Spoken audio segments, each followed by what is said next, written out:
Good morning everybody. Good morning ma'am. Good morning. आप सबको practicals मिल गए थे कल फार्मा केमिस्ट्री और बायोकेमिस्ट्री के? Yes ma'am. ओके, तो फार्मा केमिस्ट्री में आपने लिमिट टेस्ट ऑफ आयरन तक लिखा है और गुड मॉर्निंग पार्थ। और बायोकेमिस्ट्री में आपने कार्बोहाइड्रेट का इंट्रोडक्शन लिखा है। यस ओके ओके, तो let us first I am going to explain your limit test. हम वहीं पे एक्सप्लेन करेंगे क्योंकि उसमें क्या रिएक्शंस होते हैं वो समझ आने के लिए मैं आपको कार्बोहाइड्रेट का स्कीम समझा देती हूँ। दैट इज जो जिस स्कीम के हिसाब से आपको अननोन आइडेंटिफाई करना है उसके हिसाब से एक बार स्कीम समझ लेते हैं। स्कीम समझना थियोरेटिकली इजी है। लिमिट टेस्ट में हम इंट्रोडक्शन वहीं पे ऑफलाइन करेंगे। आपका ऑफलाइन 8 से वैसे गवर्नमेंट ने दिया है, अभी देखो हमारी कॉलेज से आपको कोई आता है कि नहीं, है ना नोटिफिकेशन? आर यू हैप्पी और not by receiving the yes ma'am, बहुत हैप्पी है। Yes ma'am. Okay good. First अपना जो बायोकेमिस्ट्री के प्रैक्टिकल्स है उसके बारे में थोड़ा सा इंट्रोडक्शन दे देती हूँ। तो बायोकेमिस्ट्री के अपने प्रैक्टिकल्स में हमें मोस्ट प्रोबेबली सारे क्वालिटेटिव एनालिसिस करने हैं। क्वांटिटेटिव एनालिसिस उसमें नहीं आता है। क्वालिटेटिव एनालिसिस यानी कि हमें आइडेंटिफिकेशन करने हैं। जो भी हम बायोकेमिस्ट्री थ्योरी में पढ़ते हैं कार्बोहाइड्रेट, प्रोटीन, लिपिड, उसके सैंपल एंड उस एक बायोकेम का दूसरा पार्ट है अपना यूरिन एनालिसिस यानी कि क्लिनिकल पैथोलॉजी। क्लिनिकल पैथोलॉजी में ब्लड एंड यूरिन एनालिसिस आता है। तो इस प्रैक्टिकल को भी हम थ्योरी के हिसाब से अगर हम जाए तो we have to do the qualitative analysis as well as urine and blood analysis में हमें quantitative analysis करना पड़ता है। दो टाइप के प्रैक्टिकल, बट अपने जो सिलेबस है प्रैक्टिकल का जो सिलेबस है उसके हिसाब से हमें कार्बोहाइड्रेट और प्रोटीन के सैंपल हमें आइडेंटिफाई करने हैं एग्जाम पॉइंट ऑफ व्यू से। एंड क्वांटिटेटिव एनालिसिस में अगर हम उस सिलेबस के हिसाब से जाते हैं, काफी सालों से मैंने बायोकेमिस्ट्री के प्रैक्टिकल्स लिए नहीं है तो I don't know the sequence की भी किस तरह से आते हैं। इस बार मेरे हाथ में बायोकेम के प्रैक्टिकल आए हैं, पहले बहुत सालों पहले मैं लेती थी तो उसमें हम क्वांटिटेटिव एनालिसिस में करवाते थे जैसे ग्लूकोज का amount of glucose in the urine analysis, self urine sample का, whether normal and abnormal constituent. तो यहाँ पे हम करते हैं normal and abnormal constituent, but उसका क्वांटिटेटिव एनालिसिस सिर्फ एक ही का करते हैं, एसिडिटी एंड अल्कलिनिटी। बाकी सब हम क्वालिटेटिव एनालिसिस करते हैं। इफ टाइम सेट होता है और प्रेफर करता है तो हम वो एक्स्ट्रा प्रैक्टिकल्स में जाएंगे। अदरवाइज अगर अपना टाइम कम पड़ता है तो फर्स्ट हम एग्जामिनेशन की प्रायोरिटी के हिसाब से प्रैक्टिकल्स करेंगे। उसमें हमें करना है कार्बोहाइड्रेट, प्रोटीन और लिपिड सैंपल। कार्बोहाइड्रेट और प्रोटीन का identification, abnormal and normal constituents of the urine, inorganic and organic constituent of the urine.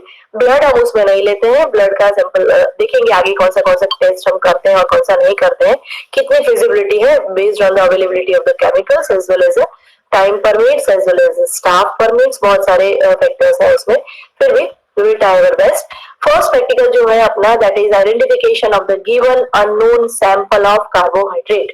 अभी कार्बोहाइड्रेट में हमने प्रैक्टिकली तो बहुत थियोरेटिकली तो बहुत सारे कार्बोहाइड्रेट के सैंपल्स देखे. कौन से कार्बोहाइड्रेट हमने स्टडी किए? सारे, मोस्ट ऑफ द क्लासिफिकेशन के हिसाब से सारे मोनोसेकेराइड स्टडी किए. फिर हमने ओलिगोसेकेराइड्स के एग्जांपल लिए, फिर पॉलीसेकेराइड के एग्जांपल लिए, स्टार्च, डेक्स्ट्रीन, ग्लाइकोजन, एनिमल स्टार्च, म्यूकोपॉलीसेकेराइड्स अभी हमने नहीं पढ़े. तो थियोरेटिकली जितना हमने पढ़ा है उसमें से प्रैक्टिकली कौन से सैंपल्स को हम आइडेंटिफाई कर सकते हैं और कौन से सैंपल्स अवेलेबल है लैब में, उसमें आपको यहाँ पे मैं स्कीम दिखाती हूँ. उस स्कीम के हिसाब से हम उसको आइडेंटिफाई करेंगे और उसके हिसाब से उसके टेस्ट करेंगे. तो फर्स्ट जो है, ओके, डाउनलोडेड ही हमें खोलना पड़ेगा.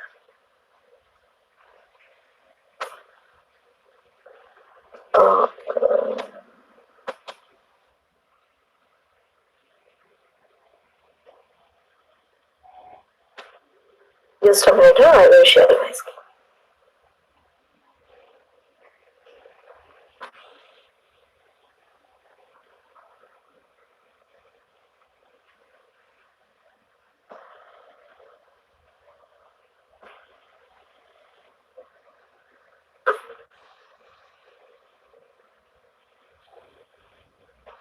ओके, चलो हम अपना स्क्रीन शेयर करते हैं गूगल मीट पे.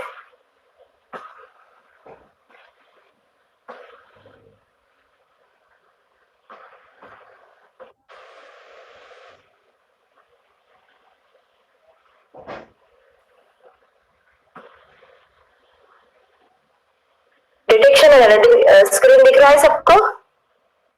Yes, ma'am. Yes. Detection and identification of a substance of a biochemical importance. तो first अपना सैंपल जो हमने चैप्टर शुरू किया है कार्बोहाइड्रेट. तो यहाँ पे डेफिनेशन दिया है कार्बोहाइड्रेट का. Naturally occurring organic compound contain carbon, hydrogen, oxygen. Chemically they are the polyhydroxy aldehyde or polyhydroxy ketone or the compound that produce these compounds or hydrolysis or its derivative ऐसा बोल सकते हैं. Classification फिर हमने theory में पढ़ा. Carbohydrate based on the chemical composition हम उसे मोनोसेकेराइड, डाइसेकेराइड और पॉलीसेकेराइड में क्लासिफाई कर सकते हैं. फिर उसके जनरल फॉर्मूला क्या है? It can be hydrolysed with simple cup. ये ऐसे क्लासिफिकेशन लिखने को मैं आपको बोल रही थी. डाइसेकेराइड्स का जनरल फॉर्मूला, फिर उसका हाइड्रोलिसिस से कितने मॉलिक्यूल ऑफ मोनोसेकेराइड यूनिट मिलते हैं, सॉल्युबल इन वाटर, फिर उसके एग्जांपल. पॉलीसेकेराइड्स का general formula, on hydrolysis it produce a monosaccharide, starch and cellulose. ये कौन है?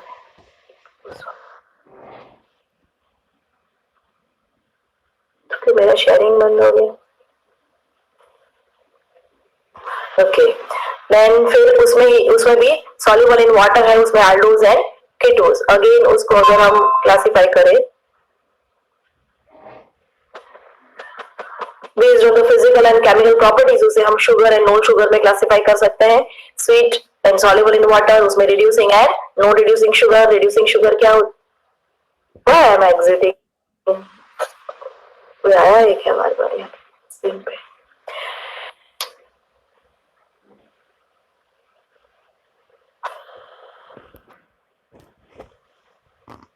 Okay, reducing sugar capable of reducing the Fehling solution, बैलेटिक रिएजेंट. उसको हम अगर एग्जांपल लेते हैं तो मोनोसेकेराइड एंड डाइसेकेराइड्स आते हैं. Glucose, fructose, lactose, maltose. No reducing sugar का एग्जांपल है सुक्रोज, जैसे हमने कल देखा. नॉन शुगर्स में आएगा carbohydrate, starch, glycogen and cellulose. But उसकी प्रॉपर्टी क्या है? It is insoluble in water. तो एक ही पेज.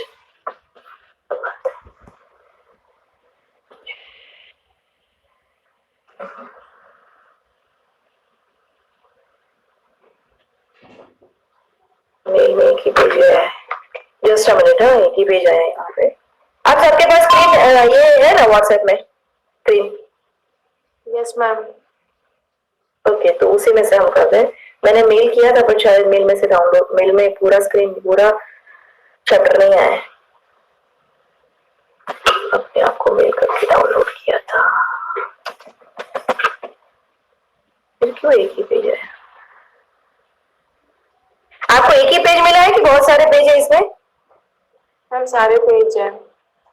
सारे पेज है ना, तो इधर से क्यों नहीं जा रहे हैं? Something is wrong. ओके, मैंने पूरे सब मेल किए थे।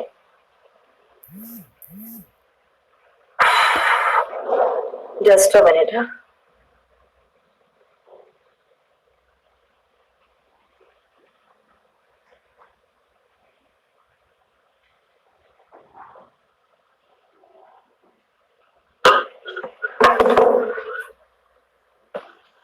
स्टॉप शेयरिंग कर देते हैं।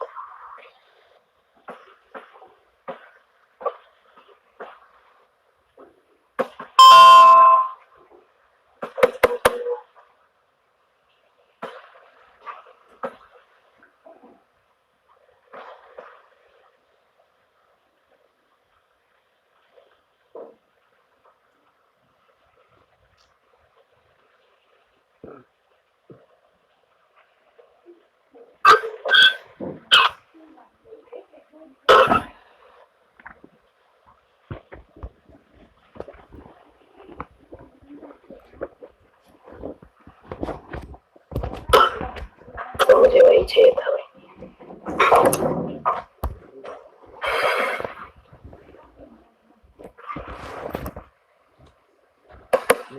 चलो, अभी मेल में दिखा नहीं रहा है तो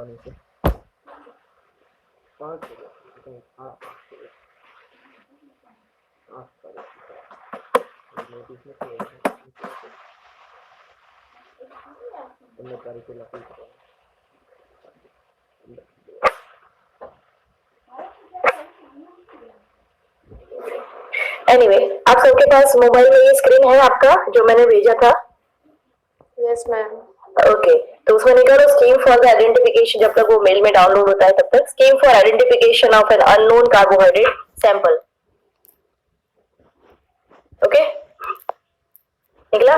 खोटा ऑप्शन है। ओके, तो फर्स्ट टेस्ट कौन सा टेस्ट है इसमें? फर्स्ट आपको कौन सा टेस्ट करना है? अगर मैंने सैंपल दिया तो Molisch test. Okay, Molisch test, all the carbohydrate gives a Molisch test positive. What is Molisch test? Theoretically हमने आपको क्या पता है कि मॉलिस टेस्ट से हमें क्या पता चलेगा? मॉलिस टेस्ट में ये मतलब वहाँ पे एक वायलेट कलर की रिंग बनेगी दो सॉल्यूशन के बीच में, तो हमें पता चलेगा कि कार्बोहाइड्रेट है। ओके, हाँ, so first Mollis test, how you do the Mollis test? So first Mollis reagent, it's an aqueous or alcoholic solution of a substance plus 10% alcoholic solution of alpha naphthol. Mollis reagent का composition क्या है? Alpha naphthol in alcohol. Add 10% of Mollis reagent, add concentrated sulfuric acid along with the side of the test tube. ये उसका procedure है। तो आपको क्या observation मिलता है? Violet color ring at the junction of two liquids. What it indicate? Inference क्या है आपका? Carbohydrate may be present. Okay.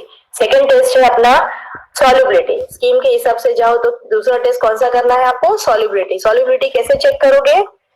आपका हाँ, soluble insoluble, बट ये इतना क्लियर नहीं है जितना हमको लगता है, क्योंकि कार्बोहाइड्रेट का सैंपल जो हम देंगे वो आपको ड्राई भी हो सकता है और आपको सॉल्यूशन बना के भी उसको यूज करना है। ओके, तो सॉल्युबिलिटी चेक करने के लिए आपको ड्राई कंपाउंड लेना है। कंपाउंड आपका ड्राई कंपाउंड प्लस वाटर। अभी कोई अगर यहाँ पे जो सैंपल पड़ा है तो सॉल्यूशन मींस क्लियर सॉल्यूशन। अगर आपको थोड़ा सा भी हेजीनेस जैसा दिखाई देता है होता है तो आपको क्या करना है? उसे थोड़ा सा गर्म करना है, उसे थोड़ा हीट करें। ठीक करोगे तो अगर चार्ज होगा तो वो थोड़ा गाढ़ा हो जाएगा, वो ट्रांसलूसेंट पेस्ट बनाएगा या मास बनाएगा। इससे आपको पता चलेगा कि सॉल्युबिलिटी में डाउट है तो आगे नहीं बढ़ा। सॉल्युबिलिटी जब तक कंप्लीट नहीं आपको कंफर्म हो जाती तभी आगे बढ़ने का। क्लियर? हाँ, नहीं, क्योंकि सॉल्युबिलिटी में अगर आप कंफ्यूज हो गए तो you are going on the solubility से हम दो पार्ट में डिवाइड कर सकते हैं सैंपल को, आइदर द शुगर्स और द नो शुगर्स। और द सॉल्युबल है तो उसे हम शुगर बोलेंगे और मोनोसेकेराइड और डाइसेकेराइड होगा, और अगर इनसॉल्युबल है तो वो क्या होगा? पॉलीसेकेराइड। तो सॉल्युबिलिटी क्राइटेरिया अच्छे से चेक करने हैं, don't misunderstand it. Okay, if the compound is soluble there is two possibility, the compound may be soluble or insoluble. If it is soluble, then there may be the chances of presence of monosaccharide or disaccharide. Clear? There may be the chances of presence of monosaccharide or disaccharide. कौन से monosaccharide और disaccharide practically हम करते हैं? That is glucose, fructose, lactose and maltose. तो हमें अभी इस चारों में से डिफरेंशिएट करना बाकी रहेगा। Then what the next step may be? Second step में आपने लिख दिया कि कंपाउंड इज सॉल्युबल, देन फिर आप क्या लिखोगे, yes my compound is soluble so the compound may be glucose, fructose, maltose और lactose may be present. Okay, third test कौन सा करोगे आप, फिर आपको डिटेक्ट करना पड़ेगा अगर आपका कंपाउंड शुगर है तो वो रिड्यूसिंग है कि नॉन रिड्यूसिंग है। How you confirm it, by doing 3 test, Benedict's, Barfoed, Benedict's, Fehling's and Thomas test.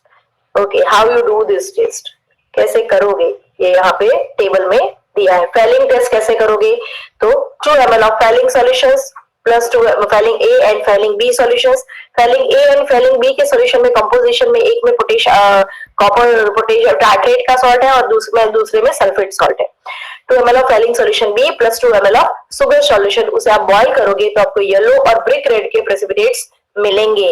अगर मिलते हैं तो रिड्यूसिंग शुगर, अगर नहीं मिलते तो आपको क्या लिखना है, no yellow red precipitates, so reducing sugar is absent, so no reducing sugar may be present। आपको इन्फरेंस अपने टेस्ट के हिसाब से लिखते जाना, ये तो जनरल दिया है, यहाँ पे ये कॉमन टेस्ट का कैसे करोगे वे ये दिया है, आपको सैंपल के हिसाब से लिखना है, whether it may be present or absent। Second test आपको क्या करना है, Benedict's test. Same way Benedict reagent लो, 3 ml ऑफ शुगर सॉल्यूशन डालो और उसे 2 मिनट तक बॉइल करो तो ग्रीन, येलो और रेड प्रेसिपिटेट्स आपको मिलेंगे, that means reducing sugar is present. और इफ टॉमस टेस्ट में आपको एक ध्यान रखना है कि भाई टॉमस रिएजेंट हमेशा फ्रेश बनाना होता है, और दूसरी बात है टॉमस टेस्ट करने के टाइम आपको टेस्ट ट्यूब को वाटर बाथ में रखना है। ओके, और सेम वे बारफोर्ड टेस्ट में भी आपको वाटर बाथ में रखना होता है। तो येलो और red precipitate Thomas reagent should be freshly prepared, yellow और रेड प्रेसिपिटेट्स मिलते हैं तो reducing sugar is present. Now in तीनों टेस्ट का प्रिंसिपल क्या था,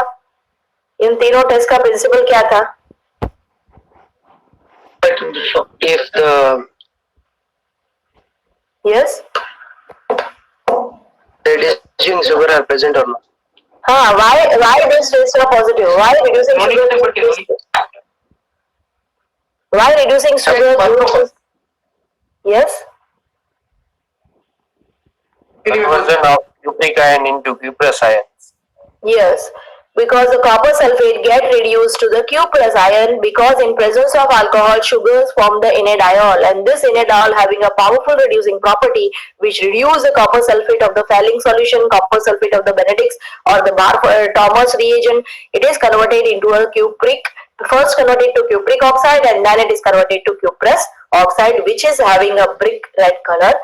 So we get the Benedict's, Fehling's and the Barford test positive in case of reducing sugar. Which sugar is able to form the enediol? Which is having free aldehyde group. Yes, which is having a free aldehyde or ketonic group. That sugar is able to form a enediol, and those sugar which are able to form the enediol, they give the reducing test positive.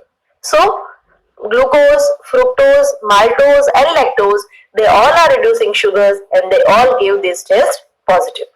Clear? चलो आगे बढ़ो. Okay.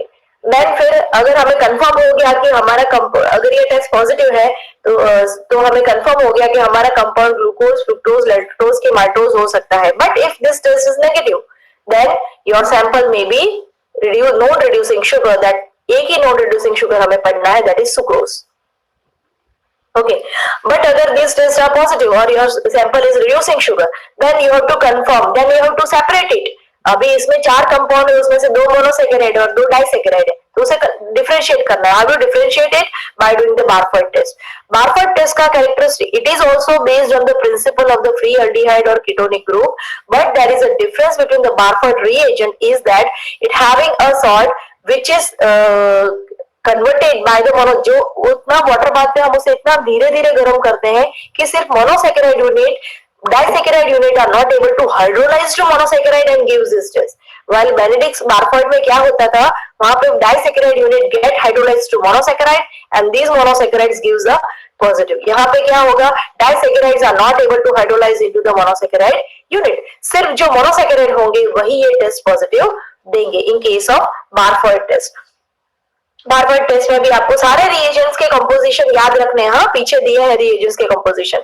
बारफर्ड test में क्या करना है, 2 ml of solution, 2 ml Barfoed reagent and boil on the water, brick red precipitate, बहुत light, और वो भी आधे घंटे के बाद। अगर आपको लगे कि मेरा कंपाउंड सॉल्युबल है और शुगर है, तो पहले ही आपको वाटर बाथ रख देने का 4-5 जनों के बीच में। वाटर बाथ आधा घंटा आप वाटर बाथ पे गर्म करोगे तभी कुछ जाके नीचे 3 या 4 या 5 पार्टिकल मिलेंगे आपको रेड ऑक्साइड के। So this test is also very critical, otherwise you get confused into the monosaccharide and disaccharide. So this is the differentiating test for monosaccharide and disaccharide. Barford test. Again, if the Barford test is positive, then the monosaccharide may be present. The monosaccharide may be glucose or fructose. If this Barford test is negative, then there may be the presence of disaccharide, that is lactose or maltose. If the monosaccharide is present, or you have concluded that your sample is monosaccharide, then you have to differentiate it by on the basis of hexose or ketose sugar. अगर वो hexose sugar है कि ketose sugar है, अगर वो ketose sugar है तो वो सेलिवानोस टेस्ट पॉजिटिव देता है। तो perform these two tests, सेलिवानोस and the rapid furfural test. If this test is positive, then your sample may be fructose, and if it is negative, then your sample is glucose. So this is a differentiating test for hexose and ketose. If the Barford test is negative, then your sample may be disaccharide. How you differentiate the disaccharide? Disaccharide you can able to differentiate by doing the Osazon test, or one another test you have to perform, that is a silver mirror test. At this stage आपको silver mirror test perform करना है। Osazon test में क्या है, सबके osazone test हम साथ में करते हैं, हर बार हम ओसाजोन टेस्ट नहीं करते हैं, सारे सैंपल्स के ओसाजोन टेस्ट आपको एक साथ करने दे दिए जाएंगे, बिकॉज फिनाइल हाइड्रोजन मॉलिक्यूल जो है वो जो हर बार माइक्रोस्कोप यूज करके आप अलग अलग पर्सन अलग अलग करता है, तो there is a wastage of chemicals और वो सब है। तो हम क्या करेंगे, वैसे अगर ट्रेडिशनल प्रैक्टिस देखा जाए तो हम क्या करते हैं, फिनाइल हाइड्रोजन वाला टेस्ट जो है ओसाजोन टेस्ट, हम सारे सैंपल का एक साथ आपको ओसाजोन दिखा देंगे, ये है। और रही बात आपको कंफर्म करने की कि माल्टोज और लैक्टोज है आपका सैंपल, तो आपको सिल्वर मिरर टेस्ट करना है। सिल्वर मिरर टेस्ट पॉजिटिव आता है तो lactose present, if it is negative, क्योंकि वो लैक्टोज का कंफर्मेटेड टेस्ट है सिल्वर मिरर टेस्ट। ओसाजोन से हमने अलग अलग शेप के ओसाजोन मेंशन किए थे थ्योरी में, तो अलग अलग शेप के ओसाजोन आपको देखने को मिलेंगे लैक्टोसाजोन एंड माल्टोजाजोन के फॉर्म में। एंड इफ यहाँ पे अगर हम आए कि नो रिड्यूसिंग शुगर है, तो नो रिड्यूसिंग शुगर है तो सुक्रोज कंफर्म है, सुक्रोज कंफर्म है यानी सुक्रोज के आपको अलग अलग कंफर्मेटेड टेस्ट करने पड़ेंगे।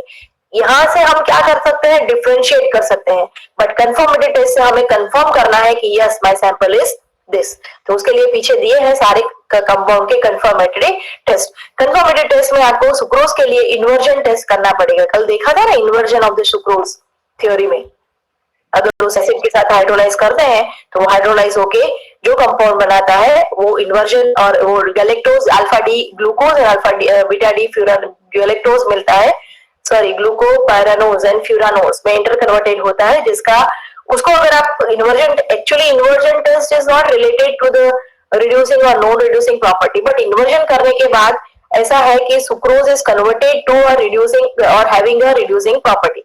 इन्वर्जन जब तक नहीं किया था तब तक उसकी नॉन रिड्यूसिंग प्रॉपर्टी थी, जब इन्वर्जन कर लिया तो वो रिड्यूसिंग प्रॉपर्टी दिखाता है, but it is not at inversion. Inversion क्या है, इन्वर्जन मीन्स डेक्स्ट्रो में से लीवो में कन्वर्ट होना, दैट इज इन्वर्जन।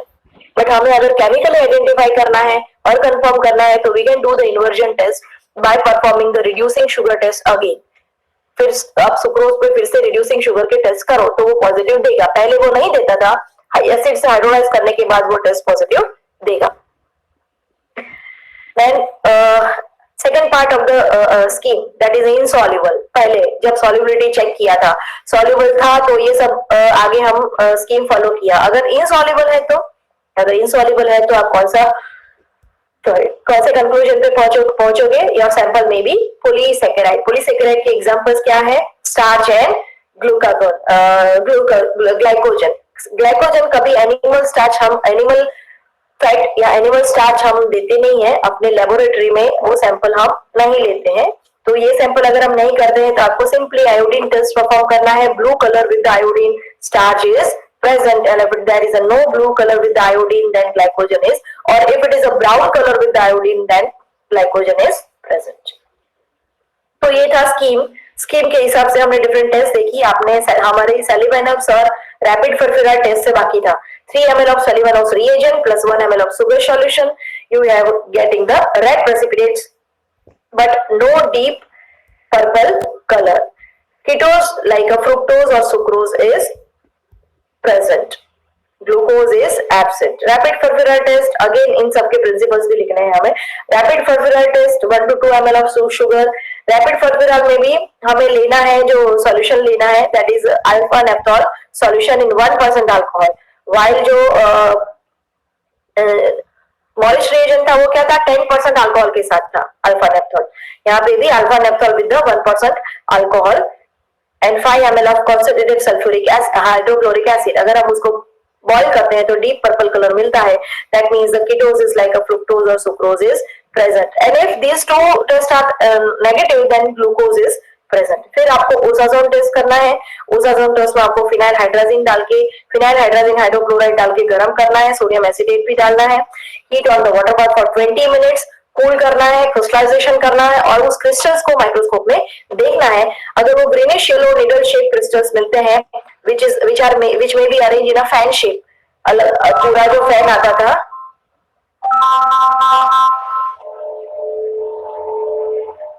हेलो हाँ हाँ कौन है?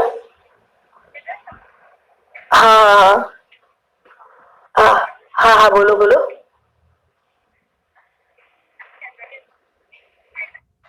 હા હા હું 5 જ મિનિટમાં તમને ફોન કરું મારો શું લેક્ચર ઓનલાઈન ચાલે છે હું લેક્ચર લઈને 5 જ મિનિટમાં તમને કરું છું 5-10 મિનિટમાં હા હા હા કરું તમને આ નંબર પર કરું હો 5 મિનિટ મારો લેક્ચર શું ઓનગોઈંગ છે ને તો ખતમ થાય ને એટલે હું કરું ને હા 5 મિનિટમાં કરું છું થેન્ક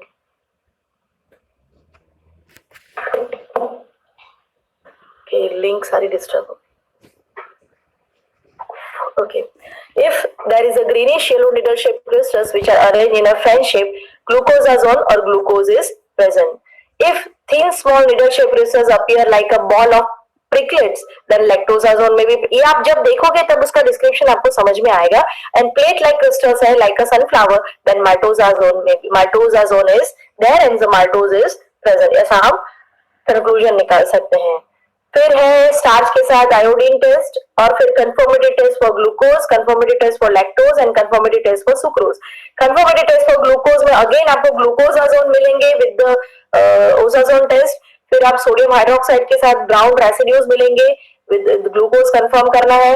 देन फिर 3 ml water drop methylene blue sodium hydroxide solution glucose solution get decolourise तो ग्लूकोज इज कंफर्म। ये सारी केमिकल टेस्ट है।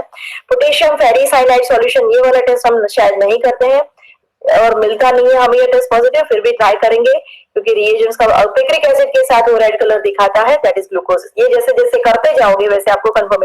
फिर है silver mirror test. Silver mirror test के लिए आपको ammoniacal silver nitrate solution use करना है which is very very costly as well as इसका ड्रॉप बाय ड्रॉप हमें हिसाब रखना पड़ता है। So don't waste any chemical. Silver mirror lactose is confirm. If silver mirror is there तो अब जैसे टेस्ट करोगे तो ऑब्जर्वेशन आपको खुद ही खुद आ जाएगा कि सिल्वर मिरर कैसा दिखता है। मैं आपको वहां दिखाऊंगी सब। कंफर्मेटरी टेस्ट फॉर सुक्रोज में सैलिवानोव्स रैपिड फॉर्फिराल एंड इन्वर्जन टेस्ट करना है। इन्वर्जन उसको हाइड्रोक्लोरिक एसिड के साथ हाइड्रोलाइज करके करना है। Then confirmatory test for starch again jelly like mass. जैसे मैंने बताया था आप अगर उसको गर्म करोगे तो जेली लाइक मास बनेगा तो वो jelly like mass is shows the इनसॉल्युबिलिटी of the starch. ये तो आपने देखा होगा स्टार्च पेस्ट है ना, स्टार्च पेस्ट कैसा होता है वो बन जाएगा। तो यहाँ पे खत्म होता है अपने सारे test. Now how much you have to write down in your journal. अगर आपको आपकी जर्नल में कितना लिखना है तो आपको सिर्फ आगे का जनरल पार्ट कार्बोहाइड्रेट का जो जनरल थियोरी क्रिटिकल पार्ट है वो लिखना है और दूसरा आपको स्कीम लिखनी है और बाकी सारे टेस्ट ये जो 4 पेज जितने दिए हैं ये चारों पेज आपको जर्नल में लिख लेने हैं क्योंकि ये दोनों साइड रूल्ड जर्नल है तो दोनों पेज पे लिखना। But it is not for the sample और इसका एम भी कुछ नहीं है। इसका एम नहीं है कि हमने कुछ सैंपल आइडेंटिफाई किया। इसका एम क्या है, introduction to the scheme of identification of identification of a carbohydrate sample scheme. It is only the scheme. फिर आप जैसे जैसे सैंपल करोगे वैसे वैसे हम उसका लिखते जाएंगे। Aim is to identify the given unknown sample of carbohydrate, और उसके हिसाब से फिर जो टेस्ट पॉजिटिव या नेगेटिव आती है या जो टेस्ट आप देखते हो उसी के सामने लिखने का कि ये observation and conclusion should purely from in your words, आपके वर्ड्स में होना चाहिए। ऐसा नहीं कि इसमें लिखा है प्रेजेंट तो प्रेजेंट, एब्सेंट है। आपको जो आपने जो सोचा, आपने जो ऑब्जर्व किया वो लिखो और उसका कंक्लूजन लिखो। आपने जो ऑब्जर्व किया उसको इसके साथ मैच करो स्टैंडर्ड के साथ। जरूरी नहीं है यहाँ ग्रीनिश येलो लिखा है तो आपको ग्रीनिश येलो मिलेंगे प्रैक्टिकली कभी भी ऐसा नहीं होता है। ये आइडियल सैंपल्स की बात हो रही है, प्रैक्टिकली में काफी सारे डिफरेंसेस आएंगे, तो आपको जो लगता है उसके हिसाब से आपको कंक्लूजन निकालना है। क्लियर? Yes ma'am. कोई डाउट है इस स्कीम में किसी को कि नहीं समझ में आया? मतलब ये सब प्रैक्टिकल करेंगे ना? हाँ, सवाल ही नहीं, प्रैक्टिकल करेंगे। अभी तो मैंने आपको इंट्रोडक्शन दिखाया है, हम सारे सैंपल्स करेंगे प्रैक्टिकली। जो सैंपल जो टेस्ट देता है उसमें आपको लिखना चाहिए उसमें, पहले तो रिकॉर्ड बुक में। जब आप प्रैक्टिकल में आते हो तो सुन लो मेरी बात, रिक्वायरमेंट आपको अपनी सारी रिक्वायरमेंट लिखते आनी है। रिक्वायरमेंट में क्या होता है, रिक्वायरमेंट में क्या होगा, एक होगा प्लास्टिक, लिखो चलो रिक्वायरमेंट लिखो फटाफट। रिकॉर्ड बुक, एक होगा जर्नल, दूसरा होगा रिकॉर्ड बुक। रिकॉर्ड बुक क्या होती है, जो जो आप लैब में उस सब्जेक्ट में जो करते हो वो उसमें रिकॉर्डेड होना चाहिए। Your observation should be recorded in your record book. और रिकॉर्ड बुक आप छोटी बुक भी ले सकते हो, फुल स्केप बुक भी ले सकते हो, 100 पेज की एकदम पतली पतली, कुछ भी, but it should be separate in separate subject. मेरा ये काफी ये सिस्टम ही है कि आप रिकॉर्ड बुक, अगर केमिस्ट्री का प्रैक्टिकल है केमिस्ट्री की रिकॉर्ड बुक होनी चाहिए, बायोकेमिस्ट्री का प्रैक्टिकल है तो बायोकेमिस्ट्री की रिकॉर्ड बुक आपके साथ होनी चाहिए।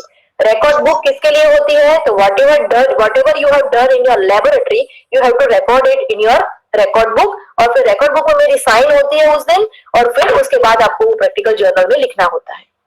That is a procedure. तो रिकॉर्ड बुक चाहिए एक छोटी वाली, एक चाहिए जर्नल चाहिए, लॉकर आपको यहाँ पे इश्यू किएंगे तो उसका लॉकर की चाहिए। लॉकर यानी लॉकर में आपको सब एपरेटस दिए जाएंगे तो वो लॉकर की चाहिए। दूसरा आपको लाना है आपका matchbox, test tube holder, napkin, और एपरेटस वॉश करने के लिए डिटर्जेंट पाउडर, और एक आता है प्लास्टिक शीट। आप जिस प्लेटफॉर्म पे काम करोगे उस प्लेटफॉर्म को पहले प्लास्टिक शीट वहां बिछानी है, उसे कवर करना है, और उसके बाद ही सारे वो करने हैं, है ना practical. Plastic sheet should be there, और एप्रन, व्हाइट कलर का एप्रन, ये रिक्वायरमेंट के बिना आपको लैब में एंट्री नहीं मिलेगी, इतना आप समझ लेना, और उस दिन आपकी एब्सेंट लग जाएगी। फिर आता है एप्रन, व्हाइट कलर का लैब कोट जो उसे हम बोलते हैं, और अगर आपको स्कीम दी गई है जेरोक्स करने के लिए तो वो स्कीम लेके आनी है। फिर ऐसा नहीं कि इसके पास मांगो इसके पास मांगो, मैच बॉक्स लेके आनी है अपनी खुद की, किसी की भी नहीं। टेस्ट ट्यूब हम यहाँ से देंगे, टेस्ट ट्यूब होल्डर शायद आपको लाना है या यहाँ से देंगे, वो सेकेंडरी है क्योंकि अभी हमारे लैब असिस्टेंट चले गए हैं, वो ये सारे इंस्ट्रक्शंस देते थे, वो रिटायर्ड हो गए हैं। तो it is very very difficult for me and for you कि आप हमको पूरी लैब चलानी है, सॉल्यूशंस खुद बनाना है और खुद प्रैक्टिकल करवाने हैं। तो थोड़ा सा यहाँ पे आपको भी अलर्ट रहना पड़ेगा, या आपको भी थोड़ा सा प्रोएक्टिव होकर काम करना पड़ेगा, और मुझे भी करना पड़ेगा, क्योंकि इस बार इसी साल अपने लैब असिस्टेंट जो थे वो रिटायर्ड हो गए, और केमिस्ट्री का सारा डिपार्टमेंट मेरे पास आ गया फर्स्ट ईयर में, बायोकेम एंड फार्माकेम, यानी मेरे सिंक्रोनाइजेशन में आपको चलना है। तो आपके पीछे आपको करेक्ट करने में या आपको रूल्स सिखाने में मैं इतना अपनी एनर्जी अगर वेस्ट करूंगी तो फिर मैं आपके लिए रीएजेंट्स बना नहीं पाऊंगी, उतना टाइम नहीं मिलेगा मेरे को। तो मुझे ऐसी परिस्थिति में मत डाल देना कि मैं सिर्फ आपको डांटती रहूं या मैं सिर्फ आपको रिमाइंडर करवाती रहूं, ये क्यों नहीं लाए, ये क्यों नहीं लाए, ये क्यों नहीं लाए, ऐसा मत होने देना। क्योंकि अगर ऐसा होता है तो उसमें लॉस आप ही का है। मैं उस सब में करेक्शन करने में लग जाऊंगी तो फिर मैं सॉल्यूशन कब बनाऊंगी, और फिर प्रैक्टिकल को हम जस्टिफिकेशन कितना दे पाएंगे। अभी हम सिस्टम के साथ लड़ नहीं सकते कि हमारे पास ये नहीं है, ये नहीं है, ये नहीं है, जो है उसमें हमें बेस्ट करना है। क्लियर? Yes ma'am. है ना? तो प्लीज कोऑपरेट। जब प्रैक्टिकल में आओ तो रेगुलरिटी मेंटेन होनी चाहिए। जर्नल, आज जो प्रैक्टिकल मैंने करवाया है वो नेक्स्ट टाइम आप लिख के आओगे, आप बाहर से लैब कोट सब कुछ पहन के लेके आओगे, और जैसे ही आप अपने डेस्क पे जाओगे उससे पहले जर्नल में टेबल पे रख के जाओगे, मुझे चिल्लाना नहीं पड़े जर्नल रख दो, ये कर दो, वो कर दो, सिस्टम ही है। आज प्रैक्टिकल नंबर 1 किया, सपोज आज कौन सी डेट है, आज है डेट 5/2 और 5/7/12, 12/2 को वो जर्नल मेरे टेबल पे होनी चाहिए। उसी प्रैक्टिकल के टाइम में जर्नल साइन करूंगी, बाकी कोई टाइम पे मैं प्रैक्टिकल जर्नल साइन नहीं करूंगी और किसी के भी 2 प्रैक्टिकल एक साथ साइन नहीं करूंगी। आज किया, नेक्स्ट वीक में उसकी साइन हो जानी चाहिए। इट इज योर रिस्पॉन्सिबिलिटी, है ना। ये सिस्टम मेंटेन करो। सिस्टम अगर मेंटेन करेंगे तो हमारी एनर्जी भी वो नहीं होगी और हमारा हेफाजत काम भी एक्यूमुलेट नहीं होगा। ऐसा नहीं कि 10 प्रैक्टिकल करने के बाद में ही जर्नल चेक करूंगी, नो। एक प्रैक्टिकल किया, लिख लिया, रख दो, जरूर रख के ही जाने की, वहां पे टेबल पे रख के ही आपको आगे अपनी डेस्क पे जाना है। क्लियर। तो ये सारा अभी बार बार इंस्ट्रक्शन नहीं दूंगी, जो नहीं आएंगे उनको भी आप बता देना, है ना। तो शेल वी लेफ्ट नाउ। और फार्मा केमिस्ट्री में आपने लिमिट, यही सिस्टम फॉलो होगा, यही रिक्वायरमेंट आपको लेके आनी है, जर्नल, रिकॉर्ड बुक, एप्रन, ये सब, but the practicals are different. और उस प्रैक्टिकल में आपको उसका इंट्रोडक्शन उसी के टाइम पे दूंगी। कुछ डाउट है? No ma'am. Ma'am, apron need to be white only or it can be of other color? नहीं नहीं, it is to be white only. Okay, ma'am. और कलर के आते हैं क्या, जो हाँ वो हॉस्पिटल में जो पहनते हैं ब्लू वाले, नहीं, नो, व्हाइट एप्रन, क्योंकि फिर तो जैसा Other than blue, there are also other colors available. Actually, I am having one with separate color. That's why I was asking that. It looks like odd one out. So एक white colour का apron ले लो, 2 साल तो चलाना है आपको, है ना। Yes. Okay. और सारी लैब में चाहिए होगा एप्रन, सारी लैब में। हमारे हम डिग्री में जब पढ़ते थे तो हमें कोलोजी का एप्रन अलग रखना पड़ता था, क्योंकि वहां पे फ्रॉग आते थे, फ्रॉग को डिसेक्शन करते थे तो ब्लड बहुत गिरता था। तो वो सारा हमको 3 एप्रन बसाने पड़ते थे, सूटिक्स का अलग, केमिस्ट्री का अलग और उसका अलग कोलोजी का। पर ऐसा आपको हम नहीं इंसिस्ट करते हैं, हाँ, बट नीट एंड क्लीन होना चाहिए ना, वो तो आपकी रिस्पॉन्सिबिलिटी है ना। अगर हम कोई भी कपड़ा पहनते हैं तो नीट एंड क्लीन तो होना चाहिए, लगर वगर तो पहनेंगे नहीं ना। चलो चलो ठीक है। तो नाउ मैं अभी हम अपनी मीटिंग खत्म करते हैं, मुझे और जीटीयू का और काम है और एक इम्पोर्टेंट कॉल भी करना है, ठीक है। अभी अपना फार्मा केमिस्ट्री का लेक्चर सर का हो जाए, उसके बाद हम लेंगे 12 बजे, है ना। जितना टाइम मिलेगा उतना ले लेंगे 12 बजे, ठीक है। मैम 12 बजे कौन सा, क्या 12 बजे कौन सा सब्जेक्ट लोगे मैम? फार्मा केमिस्ट्री, बायोकेमिस्ट्री लोगे ना? नहीं अभी आज लेक्चर फार्मा केमिस्ट्री, जिसका है वो लूंगी। Okay okay. आपको तो घर पे ही बैठना है ना, एक बुक लेके दूसरी बुक रखनी है, आपको कहाँ कहीं जाना है या करना है, इतनी चिंता करते हो। ज्ञान हर तरफ बट रहा है, 3 इडियट्स की जैसे, किसी भी क्लास में बैठ जाओ, है ना। ओके चलो बाय।